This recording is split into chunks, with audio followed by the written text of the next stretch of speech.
Hello, and welcome back to the Small Print Podcast with your host, Elise. I blog over at roulettereader.wordpress.com. And I'm Dawn, and I blog at bangBangBookBlog.com. And today we are really excited to bring you a review of All the Crooked Saints by Maggie Stiefvater. This book is a standalone, has nothing to do with any of her previous books. It's very different, so let's jump into it. Comes out in October? Yeah. Hopefully it doesn't get pushed back. Yeah. Because that happens with her sometimes. October 10th is the current slated publishing date, so we'll see what happens. But yeah. All right. We're going to do our typical likes, dislikes, discuss everything in between, and then did we decide to do a spoiler edition? Maybe we could do a quick. It's a little bit of spoilery bits. Yeah. In there. So we'll do that at the end, I guess, and let everyone know so you can hop off if you haven't read it yet.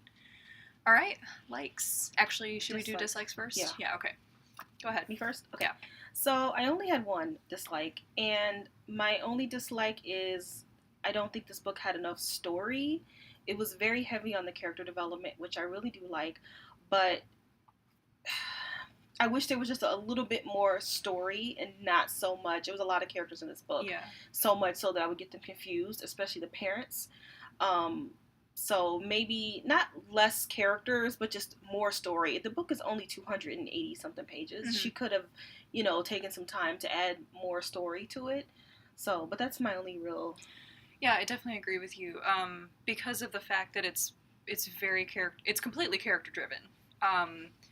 The story is about the character's development, like literally. I don't think I've read a more character driven book. So the pacing is very unusual. I don't want to use the word slow because things were happening. Yeah. But, if you're expecting kind of like a Raven Boys story or like Shiver or anything that's kind of like intense with the story, you're really not going to find that with this book. But, I don't know. I don't necessarily want to put that out there as like a complaint or anything because that's obviously what she was going for with this. Mm-hmm. But if you are not someone who appreciates character-driven books, this might not be for you. Yeah. And this book is... Oh, I'm sorry. No, go ahead. This book is more of a thinker. Yes. So there's not going to be any shipping of Ronan and Adam, and it's not like that. Right. A lot of it is metaphorical, and you have to really dig through everything. And Stiefvater is the type of person that everything she puts in her book means something, whether it's the type of truck that they're driving, or any animal that's included in the book, or the moon, a bird, a flower, it all means something. Mm-hmm. So as a result, I ended up feeling, I had to really take notes with this book, and I had to constantly research, the symbolism of this animal or the symbolism of that over there. It's so heavy on the symbolism and metaphor and sort of like magical realism tone. Yeah. That I kind of, at certain points in the book, felt really overwhelmed by the book itself. It took me longer to get through this book than I thought it was for the page count. And this is one of those books I left feeling, I still haven't rated it on Goodreads, and I don't think I will because I didn't really like it, but I did really like it. It's one of those that you like read in your, literature class where like you can really appreciate it and tear it apart and talk about every aspect of the book, and there's something solid there, but at the same time it was hard to get through. That's how I walked away feeling about this book. I agree. I do enjoy a book where I do have to do some research, but I feel like I have to do a lot more with this one. So much more so that I started to realize that I'm digging too much into this book and I need to just look at it surface level, and that's fine. Mm-hmm. But it did kind of take away the enjoyment a little bit. But I think, you read so many of, I don't want to say fluff, but you do read a lot of just like tropes and predictable, the same. And so I really do appreciate her taking the time to throw in a little bit of, it is set in the 60s, and she does have a little bit of historical fiction in there, and I think she does it well. And just the time to really, I appreciate how much time she took to really research the book and think about it and everything. Yeah, I would completely agree with that. So that added into my enjoyment. Mm-hmm. I will say that I did not have like an oh my god moment, and that's the reason why I didn't rate it as high as I would have wanted to. Nothing in there really gripped me. I thought it was a solid story, but it was nothing just like that was great. It was like, it was pretty good. Exactly. That's exactly how I feel. Like, this book, I would definitely classify it as a literary YA novel. Yes, most definitely. But that's my other complaint. I don't think this is written for her target audience. It is geared YA. It's being marketed as YA, and I don't think this is YA. I think that I would say that I think it is targeted for her target audience. I said target too many times. But because I personally think that The Raven Boys is an upper YA. And by upper, I mean 17, 18. Mm-hmm. I would not give this to anybody under a junior in high school because I don't think they're going to get it. So in that respect, I do think it is a much higher YA book, but I do think that it could be a crossover. Oh, it's definitely a crossover. Yeah. This is definitely a crossover. I wouldn't give this to anyone who isn't in college. Oh wow. I'm like I don't see a single teen that I work with, you know, reading this book, getting it and enjoying it, because I don't know if you can read this book without stopping to look up the symbolism of that object that she just spent like 3 pages talking about and not have an understanding of what's happening. If you're just reading to read a book how I feel like the average person normally reads a book, you're going to be like, what the hell? But the symbolism and the research is almost necessary for you to understand the book. Yeah. Which, again, I like. But this is for someone who, I don't know, I don't see a teen really delving into it like that. An average teen. Again, we're completely... Yeah, I would agree. You know. I think that, because we read some historical fiction and some thinkers, and if it is a topic that you're interested in, so if it was like if you had to stop and do history or research on European history, monarch, you would probably be like, oh man, this is great, and you're learning something different. So if that's your jam, then I think you would enjoy it more. Definitely. And I'm the same way. Yeah. I mean, I care about animals? Not really. Owls, I like owls, but I don't care. Music, sure, but it just wasn't my jam. Sure, definitely. And that contributed to not really like, oh my god, this is great, because one of the themes in the book is music as comfort and healing, and that's just, I see music as entertainment and not as healing. And so if I was the type of person to see it as healing, then I'd be like, oh my god, I really got something from it. That's what's weird, because you said that that's a reason I might like this book and like connect with this book, and I'm so that way. Like I am a music as healing and entertaining, but like I really, really connect with lyrics and music and blah blah blah. I didn't get that from this book. Okay. Not at all. Nope. I did not pull that from this book. The music is so... It's an integral part of the story, but it's not built up like some of the other elements are. Yeah. I think it's part of the main, which we'll get to. Yeah. The overall I think this book would attract someone who's more interested in like multicultural fiction, reading about a culture that's not your own. Yeah, it does have some. This is really heavy in Mexican culture. Religion. Not really heavy, but it has it in there. One of the things I wrote down that I liked is the description of the food that Marisita cooks. Mm-hmm. Oh my goodness. Yeah. I wanted to drop everything and make elotes right now. And that I loved. Like, I like that she pulled little details like that, but we'll talk about it in a second. But yeah, I don't know. I didn't find anything in this book that I really, really grabbed onto. And was like, oh, I didn't have a personal emotional response to this book like I have with others. The first time through, and this happened with me with Dream Thieves, book 2 in the Raven Cycle. First time I read this book, I was like, okay, but now Dream Thieves, I read it all over again, and then I loved it. But this one, I read the last 2 chapters, and then I got it. Mm-hmm. I think I was just so exhausted the first time. Yeah. I was just like, oh, I'm jamming through. Let me just get through it. And then I read it again, and I was like, oh, wow, that is actually a much more powerful ending. So, I think this is you one of do those. have to pace yourself with this book. Don't just because it's 288 pages, don't think you're going to jam right through it. And that's what I I went in with that expectation. Me too. I was like, woohoo! I was like, a short book. We just came off from reading 700 Harry Potter. Yeah. It's like, this is great. So let's move on to our likes. Let's do our rate. Well, I don't have a rating. Oh, you don't. I'm not going to rate this book because I don't want to give it a 3. This isn't a 3-star book. But that's how I feel about it. Because a 3 is my, like, it was okay. Yeah, so I'm not going to give this book a star rating. I don't feel like that's an accurate representation of what happened in this story, in this book. Well, I gave it a 4.5. Okay. Mostly, and I'm really, after reading the ending again, I am kind of considering upping it a little bit more, maybe 4.75, simply because of the themes of the book. And although it's not a new theme, she hasn't reinvented the wheel here.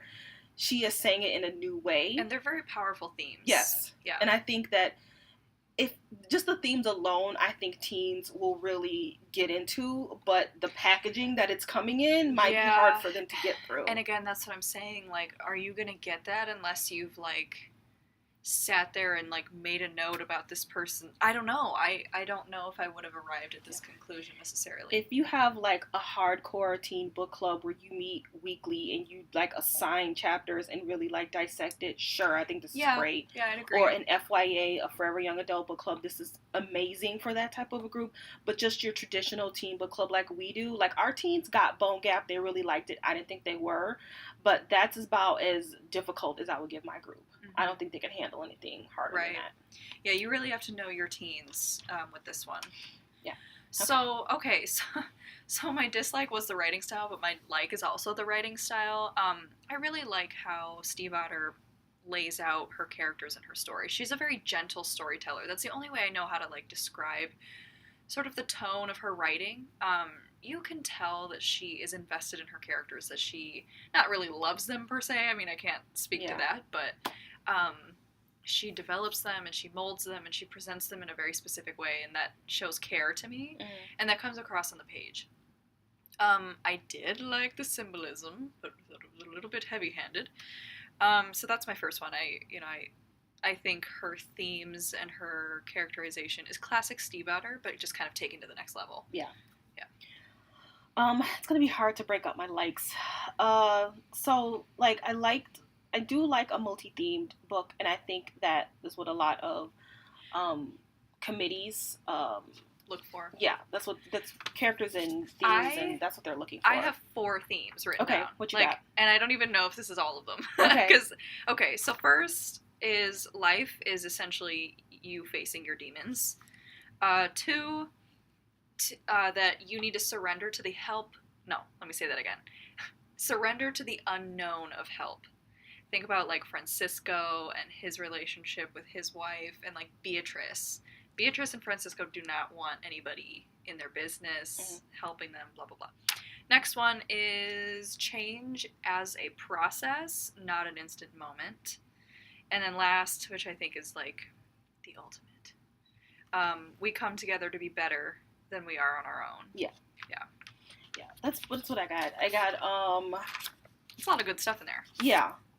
I don't really have an overall arcing. I just kind of took moments out of the book that I think were themes. And so at one point Beatrice says darkness is about shame and it's not about being terrible. And I think that's profound. Definitely. Considering people think that their darkness is something that they've done that's bad, but it's just maybe you have some shame about yourself. I thought that was pretty good. Seeking help, you can't conquer your demons alone, which I think is another great theme for teens. Is they have issues and you can't work it out by yourself. You do have to ask for help, and this family very much did not want to ask each other for help. You have demons. You need miracles. I am the saint, and I'm fine. Well, it's kind of like pulling. What is that phrase where you pull the log out of your eye to get to the speck in someone else's eye? Like they were acting like the ones. They were acting as the facilitator of letting someone know what their demon was. And that's not a very good place to be sometimes. Like, you don't just walk around in life telling people, you have this problem, deal with it. You're the pot calling the kettle black. Exactly. You can't just walk around like that. And that's what they were essentially setting themselves up for.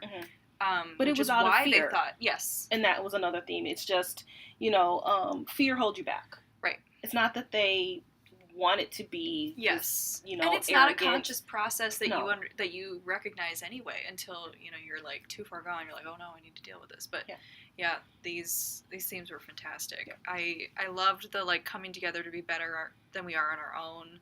I think that's a timely theme, as well as just your classic universal all time theme. Not sure where I was going with that. Yeah. Do you have any more, like, because I'm just going to go into, like, the characters. I was going to say, I don't think we can talk more about the themes until we talk characters, so go ahead, So, Daniel, we didn't really say what the book is about. Yeah, we've got to take a step back for a second, because all of this stuff about them, you know, pointing out the darkness in other people, it's because, essentially, the book follows this family, the Soria family, and they live in this tiny little ranch town called Bicho Raro in Colorado. And people come to them for miracles because they need help. And all that the Sorias are responsible for doing is revealing the darkness. And apparently that's the first miracle. The first miracle is realizing and accepting your own shame or darkness or whatever it is that, you know, you want to call it. But then the pilgrims kind of just stay on their little ranch and they have to figure out how to get their second miracle, which is the resolution by themselves. And the Sorias do not interfere. They don't talk to them. They don't, like, be around them, really, because they're afraid if they interfere, their darkness will kind of come out. And that would be much worse and really bad for everybody. So that's essentially the story. So we have characters coming to the ranch that really affect the story, and then we have Soria family members that kind of change the course of their family a little bit. Yeah. So, okay. So, let's start with Daniel. Daniel is the saint, and he's 19. So that means that he's responsible physically for bringing about the miracles and the pilgrims that come along. He's kind of the head of the family at this point. Yeah. And it's passed down. So his father before him was a saint, and then if he has kids, he'll be saints, probably.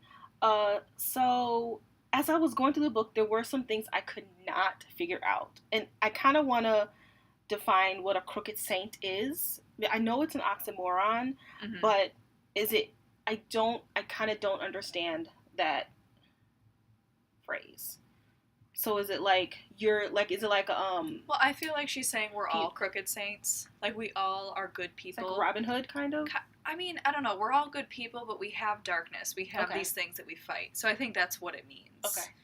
All the crooked saints is everybody. Okay. So, in the story, Daniel, he is orphaned, and he's left to live with his aunt and uncle. And this, we won't say how, because it's a spoiler. It's amazing. Yeah, that was a really cool scene. But it's a spoiler, so we'll save that. But he was a horrible child. And do we know why he was just a bad child? He was just a bad kid. I think he knew the trajectory of his life, because he knew he was going to eventually be the saint, I think. Okay. But I love that scene where he, like, stole the picture that's of what Jesus. Yeah. Okay. Go ahead. Yeah. So him and his friends are hoodlums, and they go to this church and they steal the name of the painting is the Santa Niño de Atocha, the Holy Infant of Atocha. And it is a real painting, and it has its own, like, story history with it. And he can't. It becomes too heavy for him to move, and this is when he has his metaphor. Yeah. So I mean, it's just hilarious. Like, he physically cannot carry this painting any further, and I think that was kind of his coming into his own as a future saint. But what didn't he write something on the back? No. He returned it. I don't remember. He's sitting on the steps because he can't move the painting anymore, and so instead of leaving it, he turns it around, and in the back it says donated by anonymous benefactor for all the crooked saints. Yeah. So, and that's the only time they mention the word crooked saints in the entire book. So yes. Obviously, this is a pivotal moment. Yeah, this is the significance of the title.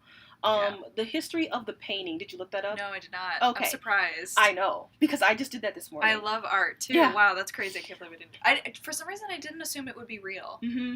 Because they're in such a specific location. But they're from Mexico. No, I know. But I don't know, Yeah, so it is, it was a war. It was like a long time ago. Please forgive my explanation here, because it's probably terrible. So, it was a war between the Muslims and the Christians were POWs. And so the Muslims, their captors, would not feed them. And then they said, okay, we're only going to feed you if you have a child, because we trust children. And so the children would go and feed their family. but there were men there who had no children, so they were starving. And so the women would go and pray to Madonna and the baby, and then they noticed that the baby didn't have any shoes on it, so they put shoes on the baby. And then during the night, the men would get fed, and they were like, who's feeding the men? And they'd go to the statue, and the shoes would be worn out. They, I'm going to replace it. So they are thinking that the baby is feeding. So the picture is of the baby. Okay. And he has shoes on. And so I'm like, why is he stealing that painting? Yeah. I mean, clearly it means something in that culture. It still does. Yeah. Mm-hmm. So why specifically that painting? I didn't really think about it or really get into specifically why. I'm assuming, the baby may be a crooked saint because, it was illegal to feed the men. They didn't have children, and so the baby was doing it. The soldiers might also be, because they're captives of this other... They're enemies, essentially. That's really interesting. Yeah, I gotta take some time to think about that. Yeah. Sorry. Nothing's, just coming to me. Yeah. That's cool. Yeah. So Daniel, I don't know how much we can get into with Daniel because his whole story is kind of spoilerish. Kind of, yeah. Daniel is just, I think what we can say is that he's a reluctant saint. He doesn't really want the position he's been given, which is completely understandable when you realize what happens to his parents and kind of what is happening. Because you can tell something's up with his family. They're not entirely dysfunctional, but they kind of are. Mm-hmm. Like the father and daughter, Beatrice and Francisco, they whistle to each other. They don't use actual words, but they do communicate. Francisco and his wife, Antonia, they are on the verge of breaking up. They've got some problems in their family. So yeah, Daniel, he's got a lot of weight on his shoulders, and he just can't deal. Yeah, I think. And in this book, each character has something that they fear and that they want most. Yeah. And for him, he wants to help people, but then his fear is that if he helps too much, he's going to harm the rest of his family. And those are kind of clues, and everybody has one. I think Beatrice is the best one, and we'll get to hers when we're done talking about him, because I could not figure her crap out at all. Yeah, she's definitely the most enigmatic character, that's definitely for sure. Yeah, I just love that we immediately know the character because of how she lays out their fears and their greatest desires right there. You're like, whoa. And that's kind of the extremes of your personality. Yeah. Your ultimate dream, but your ultimate fear. That's intimate. Mm-hmm. That's not information you just walk around handing out. And people probably don't know that about them. And exactly. Yeah. I don't think some people know it about themselves either. No. So yeah, I thought that was really, really cool that she did that. So let's talk about Joaquin next. Are we just going to go down the line? No, we can go to Joaquin. Joaquin? Okay. Joaquin. That's a city, sorry. I don't have a lot to say about him. I liked his presence in the book, but I don't really feel like his character jumped off the page for me. We're kind of with him the least. Yeah. But he serves a great purpose in the book because... Well, I think spoilers. His part is a little bit of historical fiction with the music. What was it? What kind of radio was it?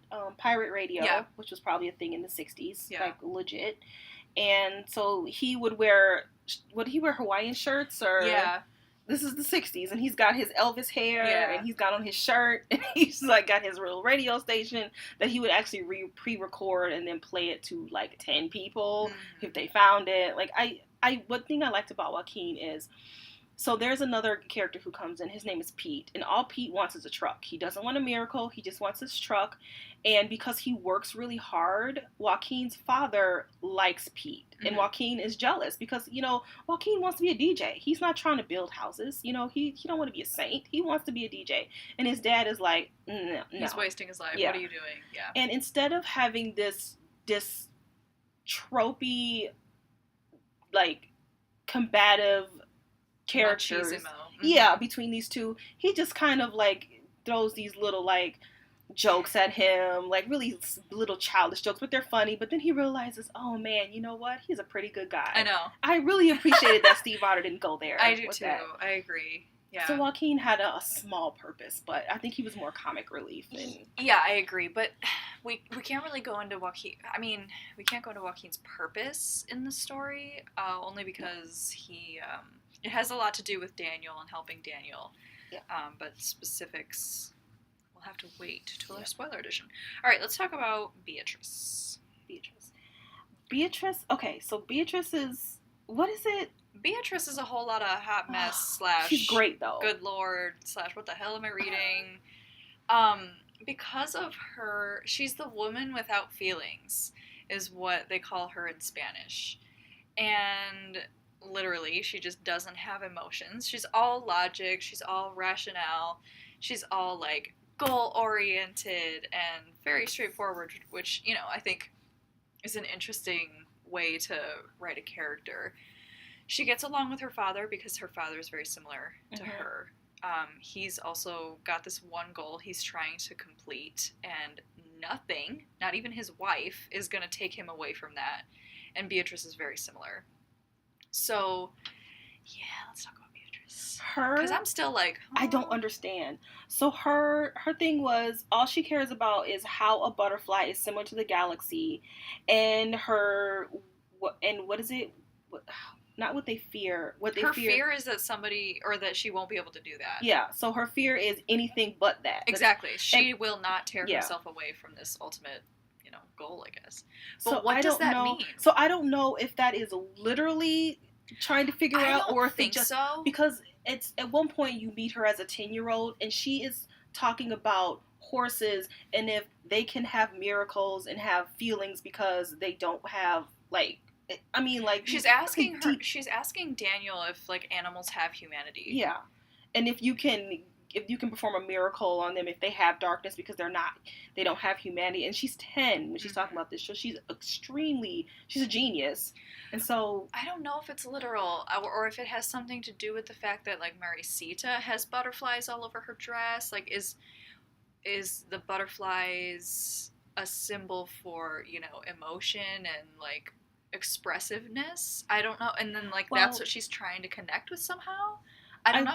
I looked up butterfly, and it has several meanings, but I think as far as this book is concerned, it symbolizes our soul and the symbol of resurrection, because this is a biblical kind of a book. I wrote life, resurrection, endurance, and hope.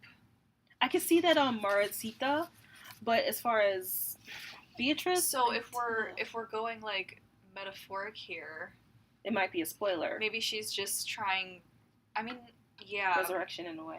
Life too. Life is the galaxy. Galaxy is life. I mean, you know, I don't know. And this maybe is where I was like, maybe that's, like, a really, really, really weird way of trying to say she's trying to figure life out. Yeah. This is when I was doing my research. I was like, okay, I think I'm thinking too much into this book, and I need to just step back. But this is what I'm saying. Are you going to get this book if you don't Google some of these symbols? No.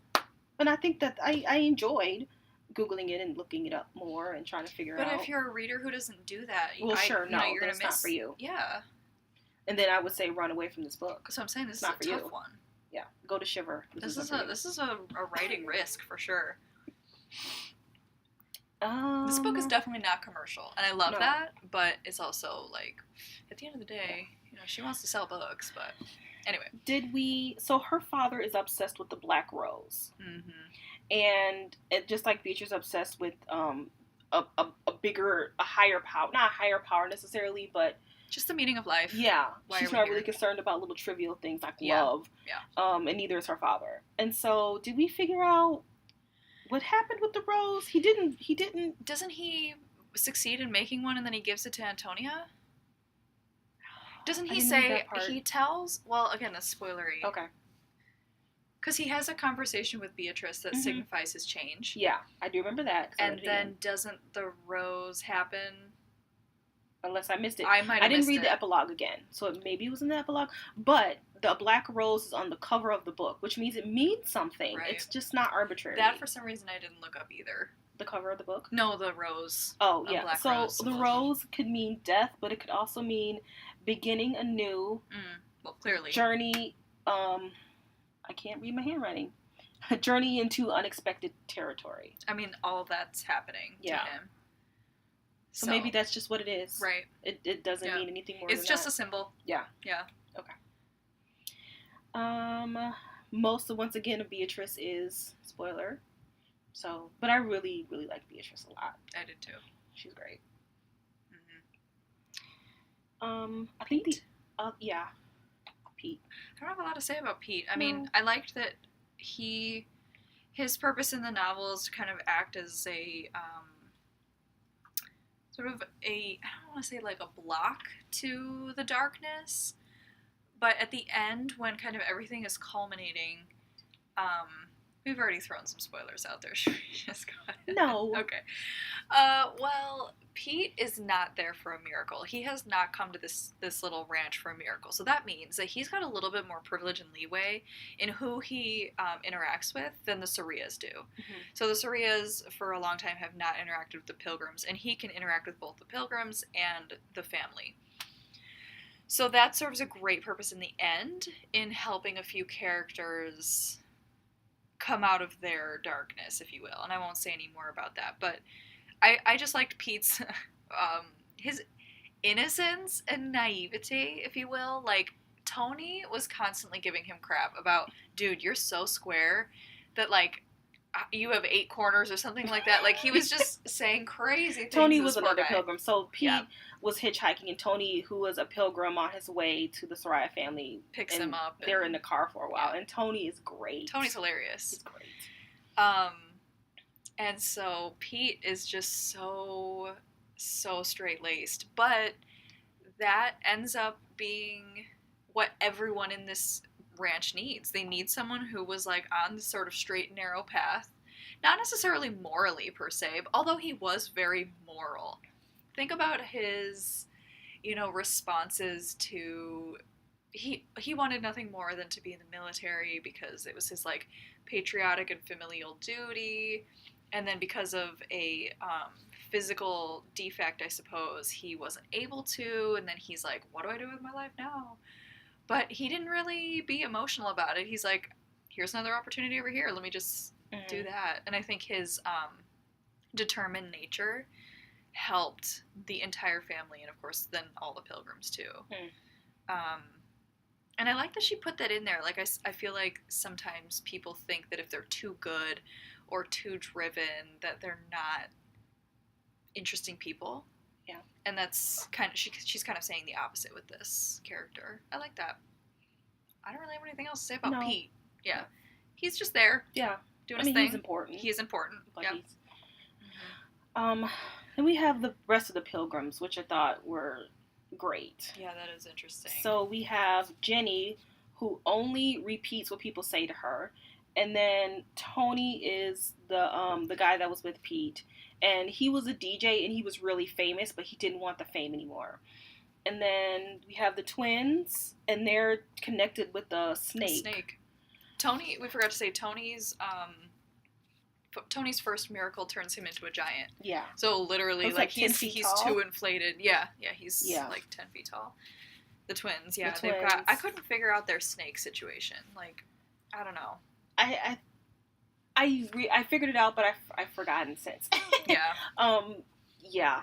It's something to do with jealousy, and one can't live without the other, and it's clear. I just don't remember. Yeah, I didn't get that. And then there's the priest, which is one of the good turns ones. Into a coyote. His head turns into a coyote. Yeah. And so I googled the symbolism of a coyote, and a coyote is at the same time a trickster and a teacher. And I was like, damn! I love that symbol.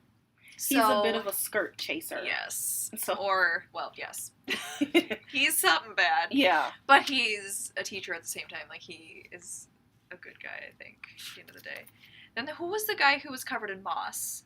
Was he just somebody who was there? Yeah, I don't really remember him too much. I don't know why I saw that really clearly in my head, just this person completely covered in moss. And moss symbolizes protection and power, so maybe it was something he felt that he never had in life, and this was part of the fun part of the book, like, looking into what everybody's miracles were. So, we didn't explain. Yeah. So, when they go and get their miracle comes out basically literally on their sleeve. So, whatever their problem is, they literally have to wear it on their sleeve. Yeah, it manifests so Tony, physically. like you said, had an inflated personality, so they made him a giant. Mm-hmm. The priest, he was a skirt chaser, yet he's a priest, so they gave him the head of a coyote. Mm-hmm. So, and they have to figure out how to fix themselves. Yeah. Before they, I mean, I think technically they can leave, but they don't. If they leave, something happens. Like, they stay in this suspended state of weirdness. Oh, okay. Because remember in the end? Guy? Yeah. The guy? Yeah. Okay. And the soldier? Yeah. Yeah. Yeah, this book is weird. Yeah. And at first, so talk about Maritza. So Marisita. Sorry. She isn't she in a wedding dress? I think so. And it's a covered, white dress. Yes, and it's covered in butterflies. But the butterflies cannot fly because also above Marisita is just this constant cloud of rain, and it's constantly raining on her, which is kind of obvious. But then the butterflies, you're like, what's that twist? I took, like, the dress and the butterflies to symbolize, like, her femininity, and that maybe, you know, something had happened to her in her life that robbed her of that, or was an obstacle to her expressing that. I don't know. But the rain, and then, you know, butterflies cannot fly when their leaves are wet, when their wings are wet. So her, like, hope and, you know, all these things that we said the butterfly symbolizes were not able to literally take flight or, you know, emotionally take flight because she's too I took it as depressed. Yeah, I did too. Because of whatever happened with this dress, aka, you know, again, her femininity or whatever. But yeah, she was definitely suffering from depression, so I think that was part of her darkness. When I think she's one of the first pilgrims you meet, and I wasn't sure if she was literally being rained on, or if this was, and it took me a while before I was like, does he really have the head of a coyote? Yeah. I'm not quite sure, but they do. They do, but it's also a metaphor / a symbol, and, like, all this stuff. So it's weird. You kind of have to be like, is this magical realism? Is this really happening? But yeah, Marisita's just a physical appearance is very striking. And then you think about her, like, you know, while she's being rained on, so there's literally water everywhere she's going because it's constantly raining. So she's cooking and she's, like, passing people stuff, and I'm like, what is happening? And the food doesn't get wet. It just bothered me. But I mean, yeah, she was a very interesting character. A very internal character. Like, she doesn't speak a lot, but we do get her stream of conscious a lot.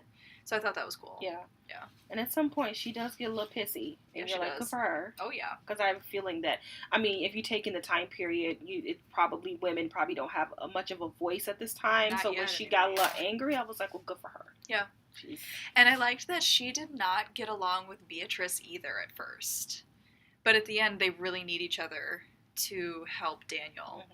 And I thought that was cool, too. Like, again, she didn't just pit the two, like, female leads against each other. Yeah.